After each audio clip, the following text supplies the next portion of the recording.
여러분, 만약 누군가 여러분한테 이런 말을 한다고 생각해 보세요.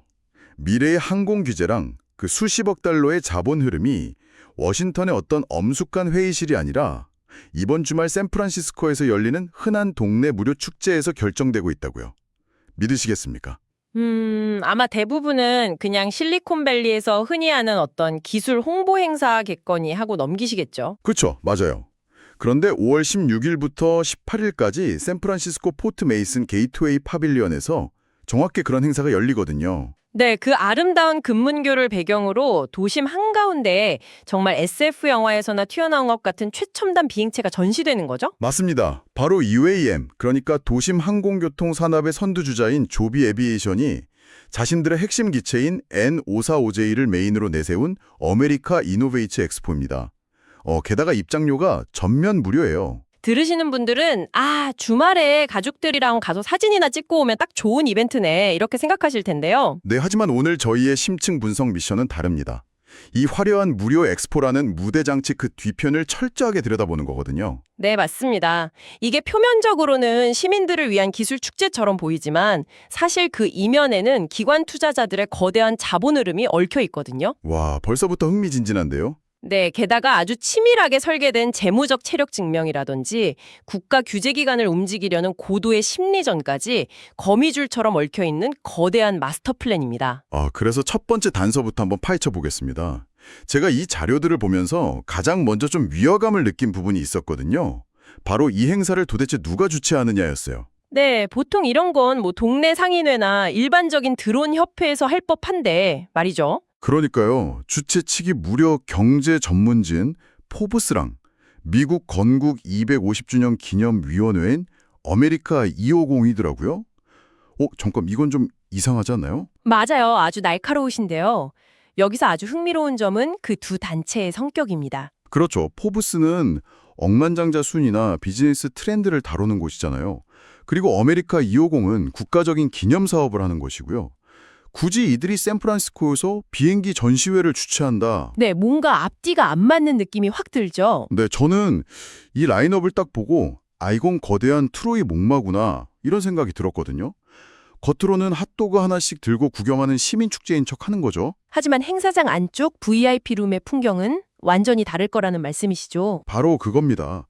거기에는 월스트리트의 벤처 캐피털리스트들, 부동산 재벌들, 그리고 지자체 핵심 인사들이 모여서 밀실 거래를 하는 세팅이 아닌가 싶었거든요. 와, 그 위화감이 정확히 UAM 산업의 핵심 난제를 찌르고 계신 겁니다. 핵심 난제요? 어떤 부분이죠? 새로운 하늘길을 여는 이 산업에서 비행체를 완벽하게 만드는 기술력은 사실 전체 퍼즐의 절반에 불과하거든요. 나머지 절반은 바로 인프라입니다. 인프라. 비행기가 아무리 조용하고 빨라도 도심 한가운데 이착륙할 수 있는 전용 정류장이 없다면 무용지물이니까요. 맞습니다. 업계에서는 그걸 버티포트라고 부르는데요. 그게 없으면 이 최첨단 비행체도 그냥 차고에 박혀있는 비싼 장난감일 뿐인 거죠. 결국 버티포트를 지으려면 샌프란시스코나 뉴욕 같은 빽빽한 도심의 건물 옥상을 개조하거나 핵심 상권의 그 금싸라기 땅을 확보해야 한다는 뜻이군요. 네, 그런데 그건 단순히 비행기를 잘 만드는 공학의 영역이 절대 아닙니다. 완벽하게 부동산과 정치 그리고 자본의 영역으로 넘어가게 되거든요. 듣고 보니 그러네요. 도심에 버티포트를 짓는다고 상상해보면 일단 지역 주민들의 소음 민원부터 설득해야 하잖아요. 그렇죠. 시외외 용도 변경 허가도 받아야 하고요. 또 막대한 토시 매입 비용을 대줄 기관 투자자도 당연히 필요합니다. 조비의 경영진이 아무 날이나 시청이나 투자사를 일일이 찾아가서 설득하려면 엄청난 시간도 걸리고 장벽에도 부딪히겠네요. 맞아요.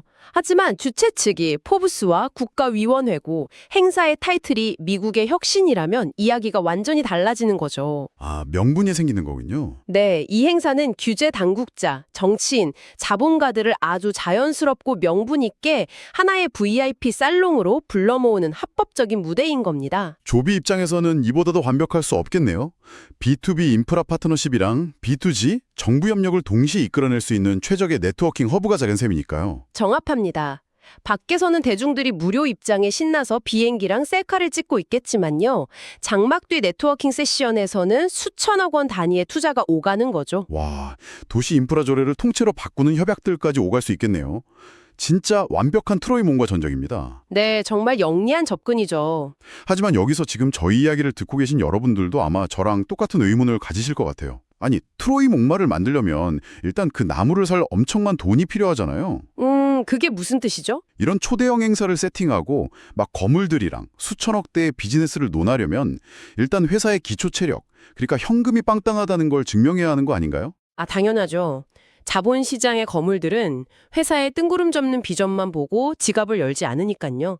철저하게 재무제표와 생존 가능성을 따집니다. 그래서 제가 조비의 재무 상태를 막 파고들어 봤거든요. 그런데 진짜 놀라운 숫자가 하나 딱 튀어나왔습니다. 어떤 숫자였나요? 이 회사가 자금을 조달한 방식이 일반적인 유상증자가 아니라 전환선 순위 채권을 통해서였더라고요. 그런데 그 금리가 무려 0.75%입니다. 와, 0.75%요? 네, 0.75요. 잠깐만요. 요즘 연준 기준금리가 얼만데 0.75%입니까? 제가 은행 가서 주택담보대출을 받아도 6에서 7%를 내야 하는 고금리 시대잖아요. 사실 일반 스타트업은 돈을 빌리려면 거의 피를 토야 하는 상황이죠. 그러니까요. 도대체 어떤 미친 기관 투자자가 자선사업가도 아니고 0.75%라는 사실상 제로금리로 수천억을 빌려준다는 겁니까? 그 0.75%라는 숫자는 표면적인 이자율일 뿐이고요. 그 이면에 숨겨진 금융의 메커니즘을 좀 이해하셔야 합니다. 아, 숨겨진 메커니즘이요? 네. 아까 말씀하신 전환 선순위 채권이라는 단어를 하나씩 쪼개보면 답이 나오거든요. 먼저 선순위라는 말에 주목해 보시죠. 선순위. 그러니까 먼저 권리를 가진다는 뜻인가요? 맞습니다. 만약 회사가 망해서 타산하더라도 다른 투자자들보다 가장 먼저 투자금을 돌려받을 수 있는 일종의 안전장치인 셈이죠. 오, 그렇군요. 그럼 전환이라는 말은요? 거기가 가장 중요한 포인트입니다. 이 채권은 나중에 조비의 주식으로 바꿀 수 있는 권리가 포함되어 있거든요. 아, 그러니까 기관들 입장에서는 이런 거네요. 너희한테 돈을 빌려줄게. 이자는 0.75%만 줘도 돼. 대신에 조건이 있다는 거죠. 네. 나중에 조비가 UAM 시장을 장악해서 주가가 5배, 10배 폭등하면 우리는 이 채권을 주식으로 싹 바꿔서 막대한 차익을 챙기겠다. 이런 뜻이죠. 와, 대박이네요. 그러니까 이건 단순한 대출이 아니라 조비의 미래에 대한 엄청난 베팅을 한 거군요. 정확합니다. 월스트리트의 스마트머니는 당장의 5에서 6% 이자 수익을 포기하는 대신에 조비의 독점적인 미래 가치에 승부를 건 겁니다. 세상에 진짜 스케일이 다르네요. 그리고 이 0.75%의 자금 조달이 조비에게 가져다주는 진짜 무기가 하나 더 있습니다. 바로 압도적인 시간이죠. 시간이요? 아, 이자 부담이 적으니까 버틸 수 있는 시간이 길어진다는 뜻인가요? 맞습니다.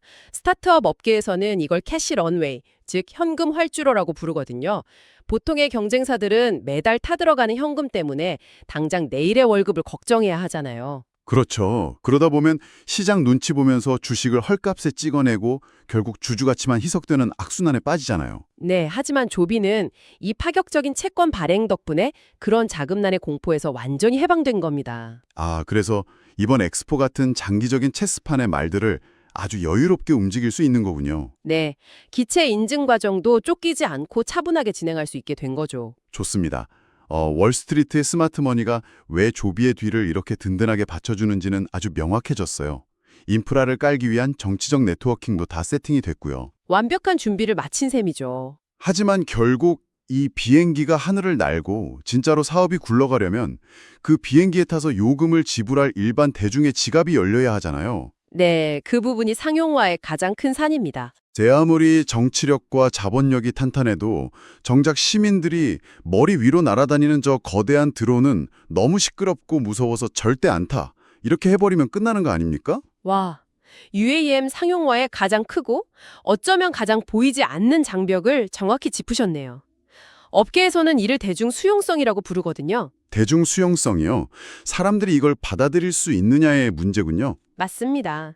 인간은 본능적으로 중력을 거스르는 낯선 기계에 대해서 원초적인 공포를 느끼게 되어 있어요. 아, 생각해보면 19세기에 밧줄 하나에 매달린 엘리베이터가 처음 등장했을 때도 사람들이 타기를 거부했다고 하더라고요. 네, 초기 비행기도 마찬가지였죠. 그런데 이런 공포심은 백서에 적힌 안전율 99.9%라는 데이터나 텍스트로는 절대 극복되지 않습니다. 백날 안전하다고 말로 떠들어봤자 소용없다는 거네요. 그렇다면 그 공포를 극복하는 유일한 방법은 직접 경험하게 만드는 것뿐이겠어요? 바로 그겁니다. 아, 그래서 여기서 이 행사가 전면 무료라는 사실이 엄청난 파괴력을 가지는 거군요. 네, 퍼즐이 좀 맞춰지시죠? 주말에 샌프란시스코의 가장 아름다운 랜드마크를 걷다가 무료 입장이네? 하고 쓱 들어가는 겁니다. 그리고 그곳에서 웅장하면서도 유려한 기체를 눈앞에서 직접 마주하는 거죠. 네. 게다가 기존 헬리콥터처럼 막 고막을 찢는 그런 소음이 아니거든요. 전기 모터에 놀라울 정도로 조용한 소리를 직접 귀로 듣게 되는 겁니다. 와, 그러면 그 순간 머릿속에서 떨어지면 어떡하지 하던 공포의 스위치가 딱 꺼지고 와, 이거 진짜 타보고 싶다라는 기대감의 스위치가 켜지겠네요. 경험이 인식을 완전히 바꾸는 변곡점이 되는 겁니다. 대중의 머릿속에 위험한 기계가 아니라 우리의 일상을 바꿀 세련된 교통수단이라는 새로운 프레임을 이식하는 과정이죠. 거기다 요즘 사람들 약간 이런 신기한 거 보면 가만히 안 있잖아요. 다들 주머니에서 스마트폰부터 꺼낼 겁니다. 네, 인스타그램, 틱톡 같은 소셜미디어에 당장 올리겠죠? 금문교의 노후를 배경으로 한 그 멋진 조비 비행체 영상이 수백만, 수천만 건으로 폭발적으로 퍼져나갈 겁니다. 진짜 대박이네요. 네, 조비 입장에서는 단 1달러의 광고비도 집행하지 않고 관람객들을 자신들의 무료 마케팅 홍보 대사로 만들어버리는 셈이죠? 그야말로 천문학적 가치의 바이럴 캠페인을 완성하는 거네요. 진짜 똑똑합니다. 그런데 여기서 끝이 아닙니다. 대중이 자발적으로 환호성을 지르며 만들어내는 이 거대한 여론의 파도는 단순한 마케팅을 넘어섭니다. 마케팅을 넘어서면 어디로 가는 거죠? 이 파도는 가장 보수적인 규제기관을 향해 밀려가게 됩니다. 이것이 이 엑스포가 노리는 마지막이자 가장 치명적인 수거든요. 잠깐만요. 그건 약간 너무 나가는 해석 아닌가요? 지금 미국의 항공 규제를 총괄하는 미 연방항공청, 그러니까 FAA를 말씀하시는 거죠? 네, 맞습니다. 아니, FAA가 무슨 인스타그램 릴스 좋아요 수나 대중의 환호에 흔들리는 그런 기관입니까? 그들은 보잉 737 맥스 사태 때 전 세계 하늘을 가차없이 닫아버렸던 곳이잖아요. 네, 오직 엔지니어링 데이터와 안전 체크리스트로만 움직이는 아주 깐깐한 조직이죠. 그러니까요. 세계에서 가장 관료적인 집단인데 샌프란시스코에서 전시회 한번 크게 한다고 연방 규제 당국이 행정 절차를 양보할 거라는 건 좀 너무 순진한 발상 같은데요? 오해가 없으셔야 할 부분이 있습니다. FAA가 안전 기준 자체를 타협하거나 검증 데이터를 대충 넘긴다는 뜻이 결코 아니에요. 기준을 낮추는 건 아니다. 그럼 뭐가 움직인다는 거죠? 순입니다. 속도와 우선순위요. 네, 관료주의 사회에서 완전히 새로운 산업의 규제 프레임워크를 짜는 일은 정말 엄청난 행정력을 요구하거든요. 아무도 책임지고 싶어하지 않기 때문에 한없이 미뤄질 수도 있습니다. 서류가 그냥 책상 위에서 몇 달이고 썩고 있을 수도 있다는 거군요. 맞아요. 그런데 여기에 아까 저희가 언급했던 타이틀, 그러니까 미국의 혁신이라는 타이틀과 아메리카 250이 결합하면 이야기가 완전히 달라집니다. 듣고 보니까 알겠네요. 이게 단순한 한 기업의 인증 절차가 아니라 글로벌 기술 패권 경쟁이라는 프레임으로 확 바뀌어버리는 거군요. 바로 그겁니다. 현재 중국의 이항이나 유럽의 볼로콥터 같은 경쟁자들이 정부의 전폭적인 지원을 받으면서 정말 바짝 추격해오고 있거든요. 네, 이런 상황에서 대중들은 막 환호하고 있고 월스트리트의 거대 자본은 이미 조비의 천문학적인 배팅을 끝난 상태고요. 이 모든 에너지가 하나로 뭉쳐서 워싱턴을 향해 무언의 압박을 보내는 겁니다. 와, 우리 미국이 다가오는 항공 모빌리티 시대에서도 글로벌 리더십을 쥘 수 있는가? 아니면 낡고 느린 행정 절차 때문에 혁신의 골든타임을 놓칠 것인가? 이런 질문을 던지는 셈이네요. 네, FAA 관료들 입장에선 정말 등골이 서늘해지는 명분이죠. 진짜 그렇겠네요. 안전을 핑계로 서류 뭉치를 깔고 앉아 있다가는 자칫 미국의 혁신을 가로막고 미래 산업의 발목을 잡은 역사의 죄인으로 낙인 찍힐 수 있으니까요. 엄청난 심리적 압박감을 느끼겠어요. 대중의 지지와 국가적 어젠다라는 거대한 순풍이 불면 규제 당국도 자연스럽게 해당 기업의 인증 절차를 행정 처리의 최우선 순위로 끌어올리게 됩니다. 우선순위가 1번이 된다는 뜻이군요. 정부 입장에서도 시민들이 이렇게 원하고 미국의 국격을 높이는 프로젝트의 속도를 굳이 늦출 이유가 전혀 없기 때문입니다. 네, 이것이 바로 여론과 자본이 깐깐한 규제의 톱니바퀴를 더 빠르게 회전시키는 메커니즘이었군요. 네, 아주 정확하게 이해하셨습니다. 와, 이제야 이 모든 퍼즐 조각이 완벽해지는 기분입니다. 여러분, 오늘 저희가 함께 깊게 파헤친 이 내용들을 다시 한번 떠올려 보시죠. 네, 겉으로 보기엔 그저 멋진 비행기 무료로 구경하는 행사였지만요. 네, 그 진짜 정체는 네 가지로 요약할 수 있겠습니다. 첫째, 포브스라는 간판을 달고 정치인과 자본가들을 밀실로 초대해 도심 인프라 협약을 맺는 B2B 그리고 B2G 네트워킹의 트로이 복마였죠. 네, 그리고 둘째는 고금리 시대에 0.75%라는 경이로운 조건으로 자신들의 재무적 압도성을 과시하는 런웨이 쇼였습니다. 맞습니다.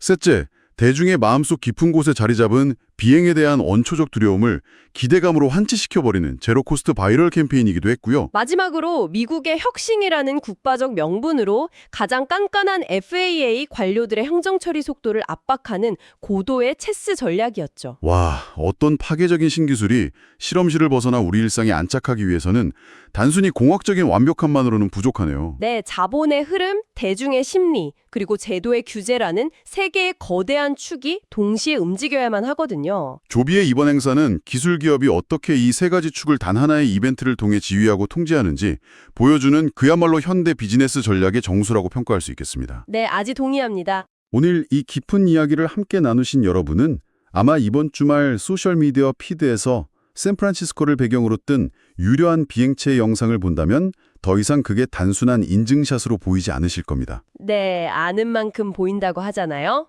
그렇죠.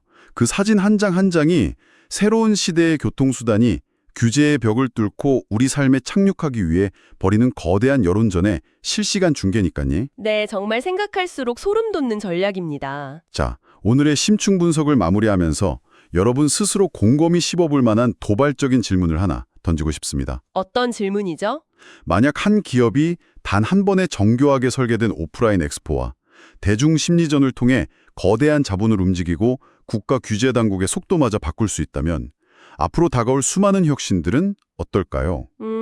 예를 들면 범용 인공지능이나 인간형 로봇 같은 것들 말이죠. 네. 그런 파괴적 기술들은 또 어떤 상상 초월의 방식으로 우리의 일상 속에 스며들게 될까요? 와, 정말 많은 생각을 하게 만드는 질문이네요. 우리는 그저 랜드마크 앞에서 와 신기하다 이러면서 사진을 찍어대는 순진한 관람객일까요? 아니면 우리도 모르는 사이에 거대 기업이 설계한 그 거대한 트로이 목마를 성 안으로 직접 끌고 들어가는 무보수 홍보 병사들일까요? 여운이 아주 길게 남는 질문입니다. 네, 오늘 저희가 준비한 깊은 이야기는 여기까지입니다. 다음에도 평범한 뉴스 이면에 숨겨진 여러분의 뇌를 짜릿하게 깨워줄 흥미로운 통찰로 돌아오겠습니다. 여러분 함께해 주셔서 감사합니다.